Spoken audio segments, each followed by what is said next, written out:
Minix and welcome to our YouTube channel. Today, ang re-reviewin ko is yung napakaling X-Max na 300cc. Pasensya na sa mga distraction kung maingay kasi along the highway to and naulan-ulan pa. At shoutout muna kay Sir Robert, paira muna ng X-Max mo. So, reviewin natin yan. Unang-una napansin ko rito yung ating visor is napakalaki kasi with carbon pa to. So ito yung ginusto ko rito sa X-Max 300. And with transparent pa rin yung ating visor dito. At meron din siyang mini driving. And yung kanyang very minimalist lang yun sa kanyang unahan. Yung front tire size niya is 120 by 70 by 15 with anti-lock braking system. And yung rims niya is gold. Single disc brake. Well, sa likod is parehas lang din naman. With anti-lock braking system na rin tayo dito. At ganun din, gold din. Gold din yung kanyang rim. And dito rin yung suspension niya. And pagdating dito, may reflector din tayo. Syempre, added visibility sa gabi. So, naka-LED light na rin yung ating ilaw dito sa likuran. At ang tire size naman niya is 140 by 70 by 14 dito sa likod niya. So, mas malaki yung sa likuran kaysa sa harapan. And pagdating naman sa upuan, kasi tinry ko to kanina, so sumakay ako, masasabi ko napakalapad niya. Medyo nahirapan lang ako sumakay, siguro dahil hindi pa ako sanay. Pero sa mga lagi itong dinadrive, for sure sanay na din siya. Ayan, kinostomize nga pala to. Yan, shoutout kay Boss Mel, baka naman. So, malapad yung kanyang upuan, plus may division pa dito. So, naka-leather na rin. So, pagdating naman sa mga switches niya, so nandito yung switches niya sa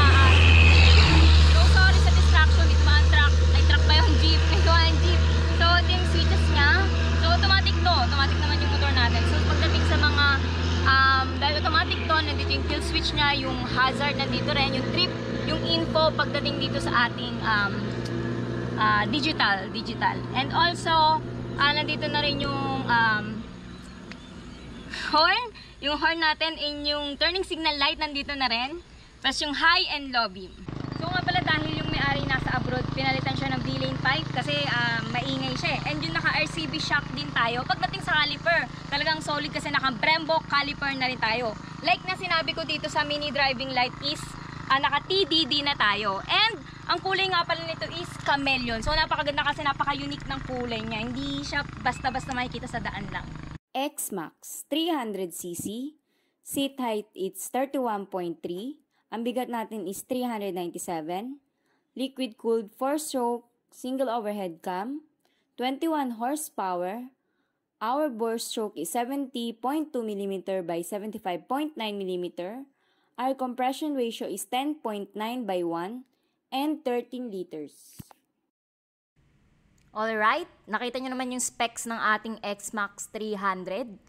So, pauwi na kami kasi katapos na mag-vlog. So, maraming ilaw dito. Mag-iingat kayo sa daan.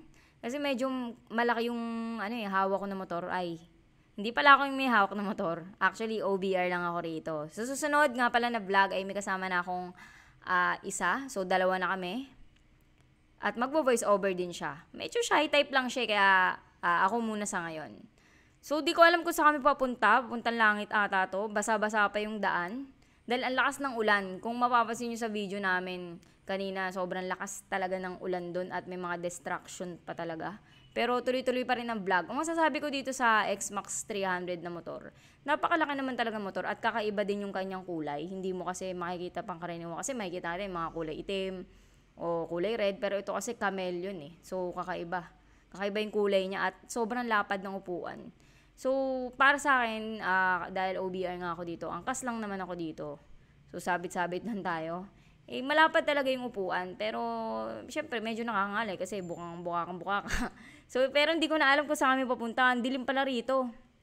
Saan nga ba to? Ang dilim. So, may mga nakakasalubong kayo, malalaking truck or mga ibang sasakyan na mag-iingat din kayo. Actually, ako, dati, takot talaga akong mag-ride sa motor eh. Pero, yung sinubukan ko, enjoy naman. Basta mag-iingat lang. Sana ba to? Medyo makakitid ang daan dito. Sumisikip-sikip na. Yan. Kasi yung iba kasi wala namang parkingan, nagpa-parking eh. Ay, may nakasalubong kami tricycle. Minsan sa mga nakakasalubong natin na mga sasakyan, nagtataka ako kung bakit naka-high beam. Maliwanag naman ang daan. So, liliko na kami dito. So, yan. Pagliko namin, nasaan na ba kami? Hindi ko na malaman kung nasan kami. Ay, naghahanap kasi kami ng food trip. Nakakagutom kasi mag-vlog. Nakakagutom talaga dito sa Motomo, no? Subscribe nyo nga pala yung channel namin para naman matuwa ako. Matagal-tagal din kaming nawala pero syempre mawawala pero magpapatuloy pa din. Oh, palitan mo na kasi yung gulong mo kuya dahil upod na yan. Upod na kasi yung gulong niya di ba? So mag-iingat tayo dahil malaki din to Medyo na ano rin nasayad-sayad din tayo paminsan-minsan kaya dahan-dahan lang saka dapat. Oh, sana to? Ay, di ko na alam. Actually, di ko talaga alam kung saan papunta. Sabi kasi niya, susurprise niya daw ako. Pero di ko nga alam Kahit isang beses di naman ako nasusurprise dito sa mga pinagagawa niya. So, di ko na alam kung saan kami pupunta. So, sana tumila na yung ulan. Kasi malapit na ata kami sa destination namin.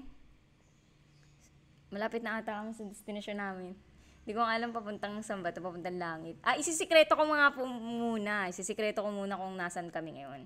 Malalaman nyo na lang soon kung nasan kami.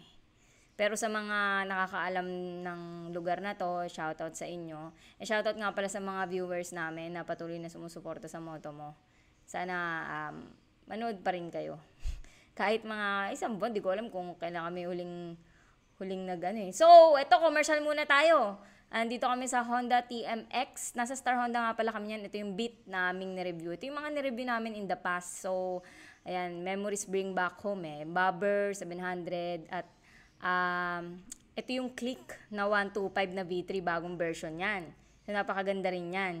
And ito yung Continental GT. Sa Royal Enfield namin nga pala yung review do sa may Bacoor din. At ito yung sports car, syempre Stingray. Ito yung pinaka first time namin mag-review nun. SYM Cruisim. Sa Mitsukoshi naman yan, nandito rin kami. Na-review na rin namin yung Jabel, Ducati. Yan, na-review na rin namin sa P3 cars yan. And yung Yamaha Fasho, yan, napaka-passionista talaga tignan. And bagay na bagay sa mga babae. Yamaha Mio Grabis, nandito rin, na-review na rin namin yan. Yung GS1 250, nandito rin. Yan, BMW. At ito yung tatawa ko rito sa Harley Davidson na to na FXTR. At yung Grandja Tourer na Toyota. Stig yan, may ako pa akong baril. Yung Royal Enfield ulit, nakadalawang beses kami nag-review doon. Yung Himalayan 411. And yung Invictus Bristol. Tinry ko rin yan pero takot pa ako yung time na yan And yung SYM na Jet X150. Matunog sa social media. At yung KTM Duke 390 sa Makati yan, layo pa nang narating namin. Ito yung pinakauna-una ko na review na hindi ko nalilimutan ng Ninja 400 Kawasaki natin. At yung NK 400 CF Moto. Yon. At meron pala, ito yung pinaka-trending namin na NMAX. Umabot ng 69,000 viewers. Salamat sa inyo. And Suzuki Raider 150 Fi. Ito. Nakamoto mo na suot pa kami dyan. And Harley Davidson Sportster S. And yung Trident 660 Triumph. Meron na pareho kami dito. Malayo yan napuntahan namin. And Vigus, JMC. Dami na rin pala namin na review in the past. So, ito yung malupit na Explorer Z200 Motorstar. Napakaangas tignan, diba? And ZX6R Kawasaki. Yan. Alright, and ngayon natapos na natin reviewin tong X-Max 300. Salamat kay Sir Robert na pinayagan kaming reviewin to.